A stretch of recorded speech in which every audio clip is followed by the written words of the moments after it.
여러분은 어떤 날씨를 좋아하시나요? 저는 비 오는 날을 좋아하는데요. 특히 비가 오는 밤에 피자나 햄버거를 먹으면서 공포영화 보는 걸 굉장히 좋아한답니다. 아이러니하긴 하지만 왠지 힐링이 제대로 되는 것 같거든요. 그런데 그런 날을 좋아하는 건 저뿐만이 아니라고 합니다. 귀신들도 비 내리는 밤을 좋아한대요.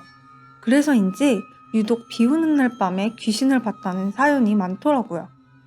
오늘 준비한 이야기도 비가 내리던 밤에 겪은 오싹한 경험담입니다. 이 이야기는 예림 씨가 제보해 주신 이야기예요. 그럼 오늘도 재미있게 들어주세요.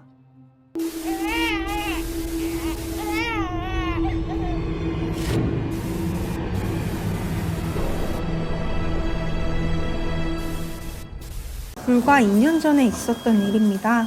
가을 장맛비가 한창일 때였어요. 저는 3수 준비를 하고 있었기 때문에 독서실을 다니고 있었는데 그날따라 유독 공부가 잘 됐습니다. 그래서 집중을 하다 보니 어느새 가장 늦게 나오게 된 거죠. 나와보니 비가 세차게 내리고 있었어요. 그래도 집이 걸어서 15분 거리니까 얼른 뛰어가면 되겠지라는 생각에 얼른 독서실을 나섰습니다. 하지만 밤이기도 하고 비까지 내려서 그런지 체감상 더 먼 것처럼 느껴지더라고요. 그날따라 종일 공부만 해서 그런지 유독 더 피곤했습니다. 심지어 길에는 지나다니는 사람이 하나도 없었어요. 주변이 너무 고요해서 빗소리와 제 발소리만 들리는 것 같더라고요. 순간 갑자기 무서워졌던 저는 얼른 단짝 친구에게 전화를 걸었습니다. 마침 그 친구도 알바가 끝나는 시간이어서 잘하면 집에 같이 갈 수도 있겠다 싶었거든요. 그런데 아쉽게도 친구는 월말 재고조사 때문에 아침에나 퇴근해야 될 것 같다고 하는 거예요. 그래서 저는 그럼 그냥 집에 가는 동안만이라도 통화를 하자고 했죠. 다행히 친구랑 이야기를 하면서 걸어가니까 덜 무서운 것 같았습니다. 그렇게 친구와 통화를 하면서 가다 보니 어느새 저는 무사히 집 앞에 도착했습니다. 집이 보이니까 그제야 조금 마음이 놓였어요. 그래서 이만 전화를 끊자고 말하려던 그 순간 아파트 단지 입구에 있는 빨간 우산을 쓴 수상한 사람을 보고 저도 모르게 흠칫 놀라 그대로 그 자리에 멈춰 섰습니다. 사실 처음에는 그냥 취객인 줄 알았습니다. 새빨간 우산을 쓴 남자가 가로등 아래에 쪼그려 앉은 채로 등을 들썩거리고 있었거든요. 저는 단순히 술에 취해서 오바이트 하나 보지 생각했습니다. 그런데 그렇게 대수롭지 않게 지나친 순간 뭔가가 좀 이상하더라고요.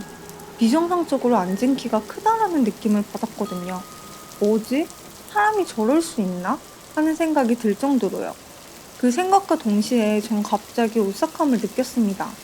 어릴 적에 엄마가 해주셨던 이야기가 떠올랐거든요. 오늘같이 비가 오는 날, 특히 빨간 우산을 쓴 남자를 조심하라고 했던 말씀을요. 제가 왜 조심해야 하냐고 물었을 때 엄마는 그냥 이상한 사람이 많으니까 라고만 하셨는데 지금 생각해보면 뭔가를 알고 계셨던 건 아닌가 생각이 듭니다. 어쨌든 엄마가 해주셨던 이야기가 생각난 저는 덜컥 무서워졌어요. 쌀쌀한 가을 날씨임에도 식은땀이 줄줄 흐를 만큼 긴장했죠. 그래서 더 빨리 걷기 시작했습니다. 맞지? 하는 남자의 말이 뒤에서 들리지 않았다면요. 심장이 쿵 하고 내려앉는 것 같았습니다. 바로 뒤에서 말하는 것처럼 가까이에서 들렸습니다. 너무 놀라 저도 모르게 뒤를 돌아봤죠. 그 순간 저는 그 남자와 눈이 딱 마주쳤습니다. 처음 스쳐 지나갈 때와 달리 남자는 뒤를 돌아 저를 빤히 보고 있었어요. 까맣고 큰 쥐를 입에 문 채 입가에 있는 피를 뚝뚝 흘리면서 말이죠. 내가 피곤해서 헛걸봤나? 그러나 그것은 헛것이 아니었습니다. 남자는 입에 물고 있던 쥐를 꿀꺽 삼키더니 입에 흥건하게 묻은 피를 혀로 쓱 핥아먹었어요. 그리곤 씩 하고 저를 뚫어져라 바라보며 웃었죠. 내가 보이지? 마치 다음 사냥감을 노리는 맹수 같았습니다. 그 광경을 본 저는 들고 있던 우산까지 내팽개치고는 전력을 다해 집으로 뛰었습니다. 처벅처벅 제 뒤를 따라 뛰는 소리가 들려왔지만 전 잡히면 죽는다는 생각으로 미친 듯이 뛰었습니다. 다행히 저희 집은 2층이었기 때문에 계단을 올라 금방 뛰어 들어갈 수 있었어요. 그리고 무사히 집에 도착했습니다. 다행히 그 남자가 여기까지는 따라오지 못했는지 집 밖은 조용했습니다. 그럼에도 불안했던 저는 현관문 앞에 서서 몇 번이나 문이 잘 잠겼는지 확인했어요. 그런데 그때 엄마에게 전화가 걸려왔습니다. 친척분이 돌아가셔서 아빠랑 급하게 장례식장에 왔으니 문단속 잘하고요. 내일 아침에나 들어갈 수 있다고 하셨죠. 저는 왜 하필 오늘 같은 날에 집에 아무도 없는 건지 정말 울고 싶어지더라고요. 그래도 어떡해요. 저는 온 집안의 불을 환히 켜두고 TV도 크게 틀어놓았습니다. 혼자 있기 무서워서요. 그리고 재빨리 씻고 나와 침대에 누웠습니다. 차라리 빨리 잠이라도 들면 괜찮지 않을까 싶어서요. 그런데 충격적인 장면을 목격해서인지 잠이 잘 안 오더라고요. 그렇게 얼마나 뒤척였을까? 한참을 못 자다가 겨우 잠들었던 그때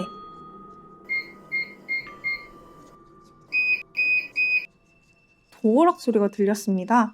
순간 저는 번쩍 눈을 떴어요. 그 소리는 도어락 비밀번호가 틀렸을 때 나는 알림 소리였거든요. 누군가가 우리 집에 들어오려고 한다. 그 사실을 깨닫자마자 저는 온몸이 얼어붙어 움직일 수가 없었습니다. 엄청난 공포에 심장이 터져버릴 것 같았어요. 그때 또다시 들리는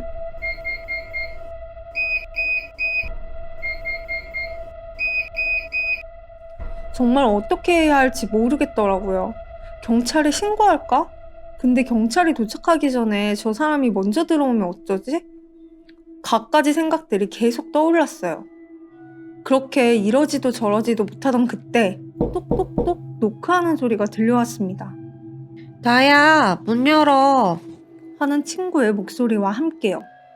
무서워 미쳐버리기 직전에 아는 사람의 목소리가 들려오니 그게 또 얼마나 반가웠는지 저는 서둘러 문을 열려고 문고리를 잡았습니다. 아마도 아까 그렇게 끊긴 전화가 불안해서 직접 왔나 보다 하고 생각하면서 말이죠.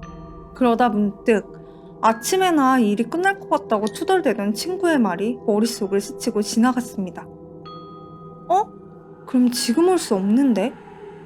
그 순간 아까보다 더 세게 현관문을 두드리는 소리가 났습니다. 문 열어. 나라니까. 빨리 열라고. 짜증이 섞인 친구의 목소리였어요. 친구의 목소리가 분명했어요. 그러나 의심이 된 저는 현관문에 달린 작은 거울로 밖을 내다봤습니다. 그런데 문 앞에는 아무도 없었습니다. 아무리 다시 눈을 뗐다가 붙여봐도 아무것도 보이지 않았습니다. 그 순간 전화가 걸려왔어요. 친구였습니다. 전 조심스럽게 전화를 받아 일부러 아무 말도 하지 않았어요. 그러자 수화기 너머로 야, 빨리 문 열어. 너 걱정돼서 왔는데 왜 문도 안 열어줘? 라는 친구의 목소리가 들렸죠. 다행히 친구의 그 말이 문 밖에서도 똑같이 들려왔어요. 다행이다. 내가 예민했었나 보다. 저는 안도감이 확 들었습니다. 아무래도 오늘 별별 일이 다 있었던 탓에 잔뜩 긴장했던 모양이라고 생각하면서요. 그래서 전 곧바로 미안해, 빨리 열어줄게 라고 말하고 전화를 끊었습니다. 그리고는 진짜로 문을 열려고 이중 잠금 장치를 푸는 그 순간 또다시 친구에게 전화가 걸려왔습니다. 아니, 얘는 문 열어준다는데 왜 또 전화야? 하면서 전화를 받았죠. 그랬더니 야, 왜 이렇게 연락이 안 돼? 무슨 일이야? 갑자기 끊어서 걱정했잖아. 버럭 소리를 지르는 게 아니겠습니까? 전 너무 놀라서 뭔 소리야. 우리 방금 통화했잖아. 너가 우리 집 앞이라고 빨리 문 열어달라며 라고 말했죠. 그러자 친구는 무슨 소리냐고. 아까 전화가 갑작스럽게 끊긴 뒤로 아무리 전화를 해도 받지를 않아서 이번에도 전화를 안 받으면 사장님께 말씀드리고 저희 집에 와보려고 했다는 거예요. 전 그대로 주저앉고 말았습니다. 그럼 밖에 있던 사람은 누구지? 아까 전화했던 사람은 또 누구야? 그때 문 밖에서 나지막이 속삭이는 소리가 들렸습니다. 아깝다. 맛있어 보였는데. 아파트 입구에서 보았던 그 빨간 우산을 쓴 남자의 목소리였습니다. 사실 제가 기억하는 것은 여기까지입니다. 눈을 떠보니 제 방 침대 위에 누워 있었거든요. 갑자기 또 전화가 끊기자 제가 걱정됐던 친구는 곧장 저희 엄마에게 전화를 걸었고 사정을 전해들은 부모님이 부랴부랴 집으로 달려오셨던 거죠. 와보니 저는 현관에 쓰러져 있었고요. 아무튼 그렇게 정신을 차린 제게 엄마는 괜찮냐고 도대체 무슨 일이 있었던 거냐고 물으셨죠. 전 엄마에게 있었던 일들을 다 이야기했습니다. 그러자 엄마는 제가 공부 때문에 스트레스를 많이 받은 데다가 비 오는 밤이라 안 보던 귀신을 본 것 같다고 하셨습니다. 원래 비 오는 날에는 이상한 게 많이 떠돌아다니는데 그런 걸 보거나 들어도 못 본 척, 못 들은 척 해야 한다고요. 그런데 제가 그 남자의 목소리를 듣고 반응을 하니까 그것이 따라붙은 것 같다고 하시더라고요. 자기 목소리가 들리는지 확인하려고 말을 걸었는데 제가 뒤를 돌아봤으니까요.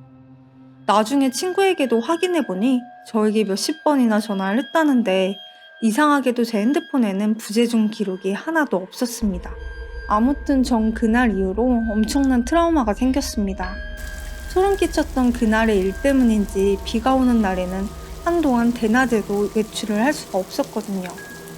물론 아직도 전 비 내리는 밤에는 절대 혼자 나가지 않습니다. 빨간 우산을 쓴 남자는 도대체 뭐였을까요? 자, 여러분, 오늘도 괴담 이야기 재미있으셨나요? 저희 스튜디오 요신 괴담랩에서는 여러분들이 실제 겪었던 무서운 이야기나 기묘한 사연을 제보받고 있습니다.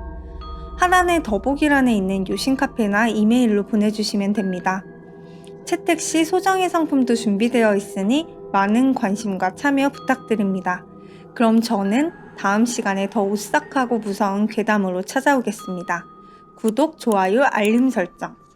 댓글은 저에게 큰 힘이 됩니다. 절대 잊지 마세요. 그럼 안녕!